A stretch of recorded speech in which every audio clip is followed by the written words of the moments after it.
Živijo, jaz sem Rok. Slišal sem en zanimiv rek o tem, zakaj se prstan nosi na četrtem prstu. Kitajci imajo tudi en podoben rek in zdaj vam bom to poskušal pojasniti. Predstavljati si moramo, da so pavci, da so to tvoji starši. Potem kazalci so tvoji brati in sestre, tretji prst, sredinec, si sam ti, četrti prst je tvoj življenjski sopotnik oziroma sopotnica, mezinec so pa tvoji otroci.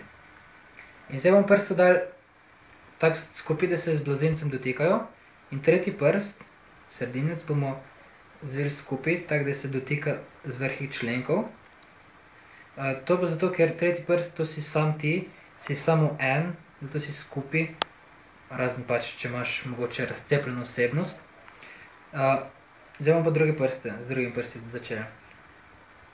Palce, ki predstavljajo tvoje starše, lahko daš na razen, kar pomeni, da se tudi od svojih staršev boš nekoč ločil. Kazalec boš lahko dati na razen, kar pomeni, da se tudi od svojih bratov in sester lahko ločiš. Mezinec se lahko damo na razen, pomeni, da se boš od svojih otrok nekoč ločil. Če pa poskušamo dati na razen četrti prst, prstanec, pa se boste zelo utrudili, oziroma sploh ne bo vam uspelo do tega na razen. Zaradi tega pravi, da je prst naj bi bil na četrtem prstu, na levi roki pa zato, ker je na levi strani srce.